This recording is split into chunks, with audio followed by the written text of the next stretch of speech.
Asambleísta Rafael Esteves. Gracias, señor presidente. Mi intervención, como acostumbro, va a ser estrictamente en análisis de derecho, porque para eso hemos llegado aquí. Y bueno, comencemos. Sería necio no reconocer que sí se han recogido de parte de la Comisión algunas sugerencias que se hicieron en el primer debate, entre ellas aquella que ligaba al abogado con su cliente, le condenaba en costa y lo podía enjuiciar, y señalé en aquella época de que esto transgredía los principios básicos sobre la función de abogado que se aprobó en el 8º Congreso de la ONU, realizado en Panamá en 1990, y en realidad ese artículo de las costas no existe, pero sigue existiendo, señor presidente, el artículo 147, que en mi modesto concepto está violando el acuerdo internacional y que no puede hacerlo porque una de las características del derecho internacional es que tiene preponderancia sobre el derecho interno.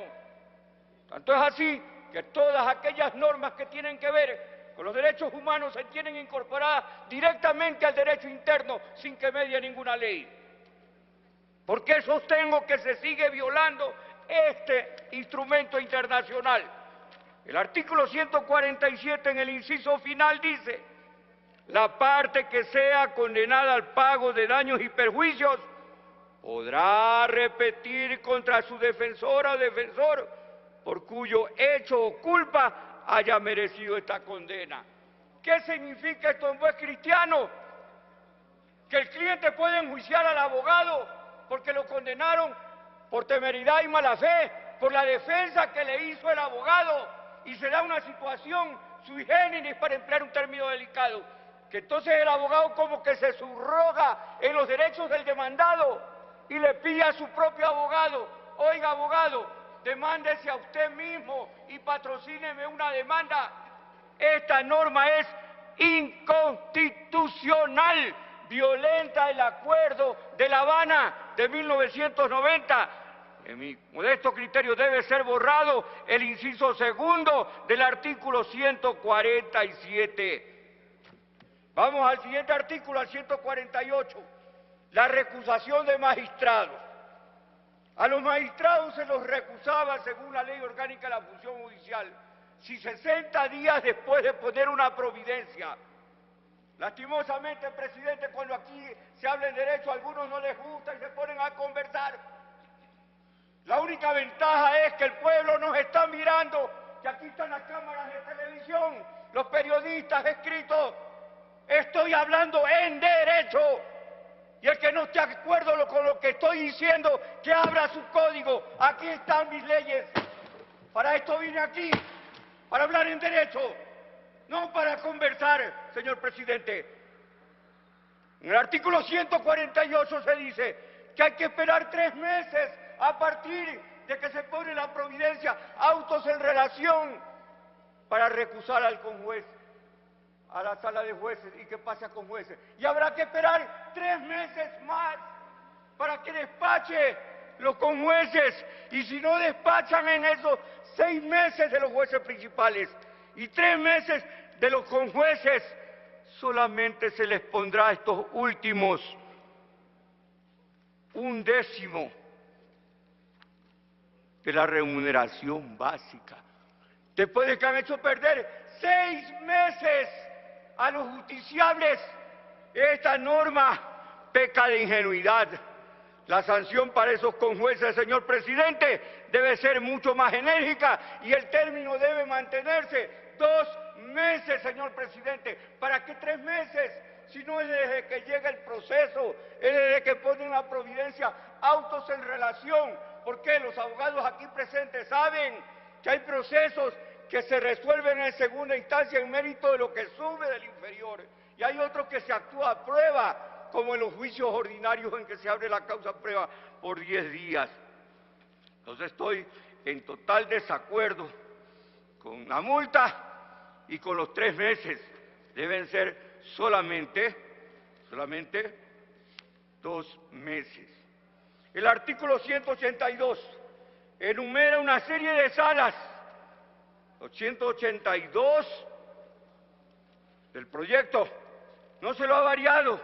Tenemos sala, por ejemplo, sala de lo penal, sala de adolescentes infractores, sala de materia penal y de tránsito. Estas 3 salas deberían ser una sola, pues si corresponden a la materia penal. Y el que conoce penal, conoce del menor infractor, conoce de la justicia penal, policial y militar. ¿Para qué tantas salas? Además, este artículo 182, señor presidente, mire, por esas circunstancias de la vida, violenta el artículo 182 de la Constitución. El 182 del proyecto viola el artículo 182 de la Constitución. ¿Qué dice el artículo 182 de la Constitución? Que con su venia lo leo. La Corte Nacional de Justicia estará integrada por juezas y jueces en número 21. Aquí viene lo bueno. Quienes se organizan en salas especializadas. Los jueces de la Corte Nacional se organizan en salas especializadas. No se le puede dar señalando las salas especializadas. Son ellos quienes tienen que decidirlo y aquí se lo estamos decidiendo. Seguimos más adelante porque ya el tiempo apremia. Habla de la competencia de los jueces y las juezas de contravenciones, 230. Y hablamos pues de que ahora los jueces de contravenciones tendrán que conocer los asuntos de la legislación de la mujer, violencia de la mujer y la familia. Eso está muy bien porque antes no lo teníamos así, teníamos comisarías, ahora tenemos juzgados, como dice la doctora Romo, y está muy bien.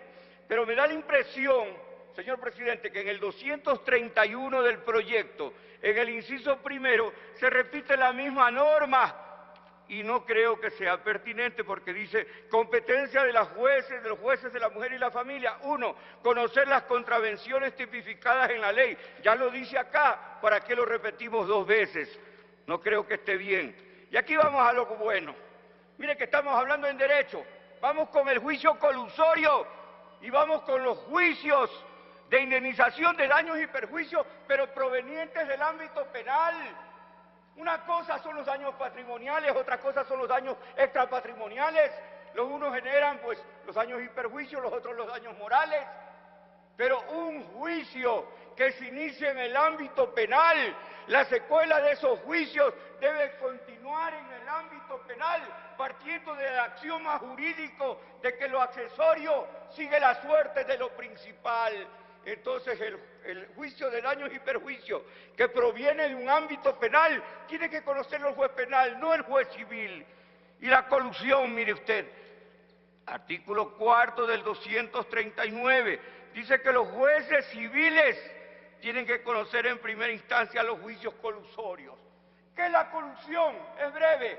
La colusión se produce cuando 2 o más personas se ponen de acuerdo y tratan de perjudicar a un tercero. Entre ellos pueden estar potencialmente los jueces, y así lo son. El de primera instancia es enjuiciado. Entonces no puede conocer el mismo juez de primera instancia el primer nivel de estos juicios colusorios. El juicio colusorio es un juicio híbrido, mitad civil, mitad penal.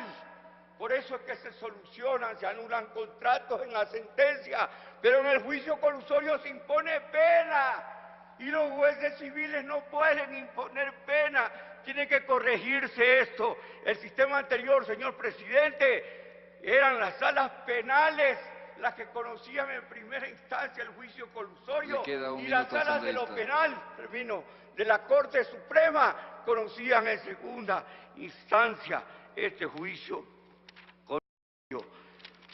Si seguimos aquí con esto de requisitos para ser vocal del Tribunal Penal, del Consejo de la Judicatura, yo no creo que si es el más alto organismo solamente se exijan 10 años para poder ser vocal debe exigirse más, mayor capacidad, mayor competencia, mayor experiencia. La experiencia no es un accidente, a veces más sabe el diablo por viejo que por diablo, dice nuestro pueblo. Por favor, aumentemos. Desde Montecristi se viene con esto de los 10 años. Y yo recordaba, y con esto termino y reclamo mis 5 minutos, yo le decía, si para ser vocal de un tribunal penal se exige 8 años de especialización penal, de práctica penal, aquí se exige 10, es totalmente absurdo.